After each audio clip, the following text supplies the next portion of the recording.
Hello, one and all, and welcome to Stelmo's Rants and Raves. I want to talk a little bit more today about pushback, which is something that the Republican Party does very little of and is very depressing, which is why I've convinced myself that, and I hope I'm proven wrong here, but I just think we're doomed as a country.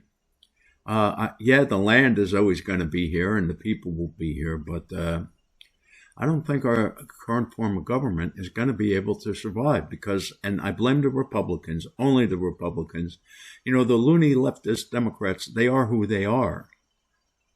They make no qualms who they are.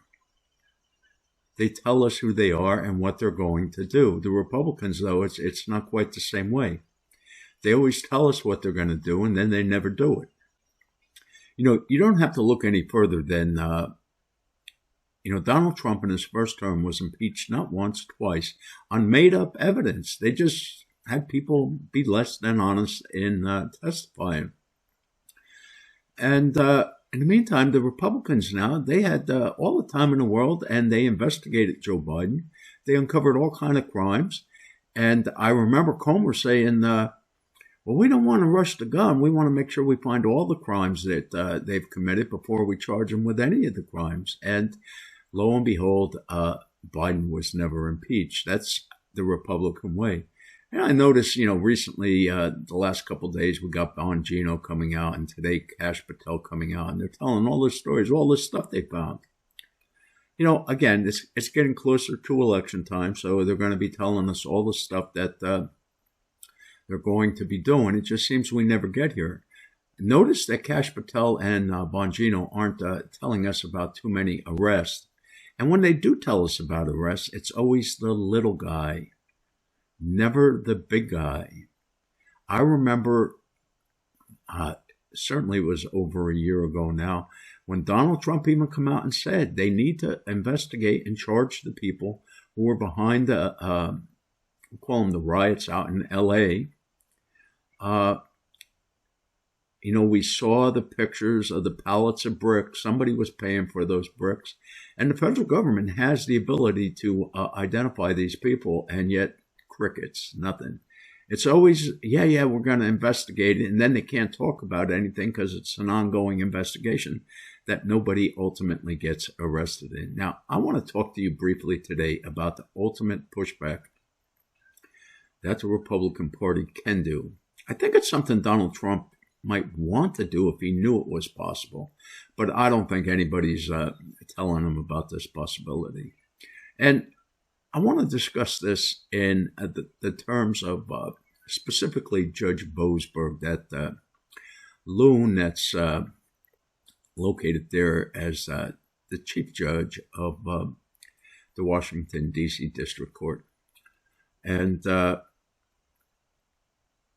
this pushback, I'm going to tell you, would work perfectly against Judge Boasberg. Would there be a lot of battle? Would there be court battles and appeals and everything? Oh, absolutely. But keep in mind, when you go after these people and they have to pay attorneys, that's not compensable. They're not going to get that money back. But it's called pushback. But anyway, let me get back to the ultimate pushback that's available for Judge Boasberg. And this goes back decades ago. I was doing some legal research, and I don't remember at the time what I was searching for or anything, but I came across a Supreme Court case, and it only took me maybe 2 minutes to realize it wasn't something that interested me insofar as whatever legal point I was searching at the time, but it was such a fascinating case, I decided to read the whole case. And this was the case where the United States Supreme Court came up with this, something that's not mentioned at all in the Constitution, but absolute immunity for judges.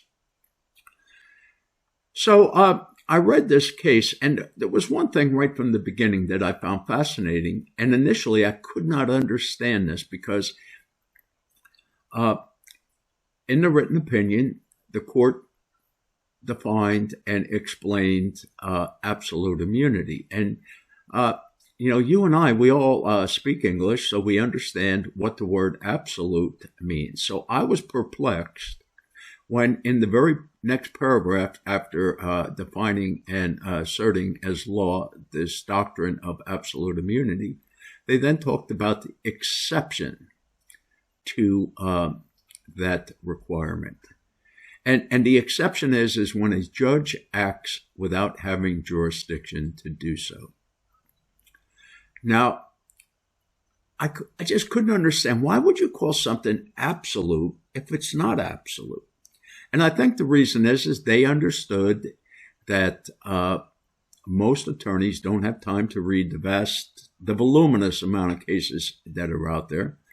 And so they're going to go with what they're told. And these lawyers are all told, hey, it's absolute immunity. So when you hear absolute, you think, well, there's no way around it. But there is a way around it. And it's when a judge acts without jurisdiction, he is liable for his actions on the bench. And we know Judge Boasberg didn't have jurisdiction to order those jets turned around because the Supreme Court has ruled he didn't have jurisdiction.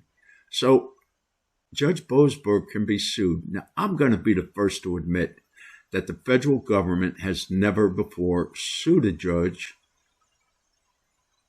which theoretically is working for that very government. But that doesn't mean it can't happen. And it should happen. Judge Boasberg should be sued, and the government should try, to recover all of the money that was spent dealing with these jets and contacting all the people. The plane were never turned around, but the government did incur a lot of expense, and they can sue Judge Boasberg to recover all of that expenses, and they can destroy him financially. Now, I'll be the first to say only a couple judges have ever been sued, and never has a judge, to my knowledge, been sued by the federal government. But that doesn't mean it can't happen, and it should happen. Because these judges are usurping their power and authority. They're fighting the Trump administration at every level. And this is one case where there is an answer.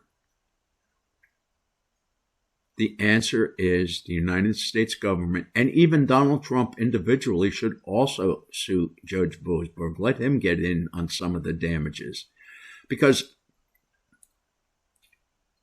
this is a factual matter. You have the Supreme Court of the United States ruling that the judge didn't have jurisdiction. So I don't know what the defense could possibly be. It's a factual matter, and the United States should win the case. But again, suing a judge, oh my God, that's so extreme. And this is the problem. The Republicans do not push back. The Democrats use every and anything, legal and illegal, to obtain, usurp, and keep power. And with that power, we as regular American citizens, we're at the bottom of the totem pole. And again, I think we're losing our country. People are too quiet on things that are happening or things that are not happening. And without any action and any pushback, we're doomed. We are doomed. We're $39 trillion in debt and counting. We're in a doom loop there. There's no way we can possibly pay back that debt. It's just a matter of time till we have to default on the debt, and that's going to be a catastrophic time. But I think it's a lot sooner than most people want to realize. Anyway, I thought I would talk a little bit more about this pushback, and especially the fact that Judge Boasberg should be sued individually in his individual capacity. And they can do so because, again, he didn't have jurisdiction to do what he was doing. And should anybody have any questions on this or any comments, please feel free to give them down below, and I will be all ears. Thank you very much. You all have a great day. Stay safe. It is a crazy world out there, and every day I think it can't get any crazier than it is, and guess what? It gets crazier. Anyway, have a great day. Goodbye.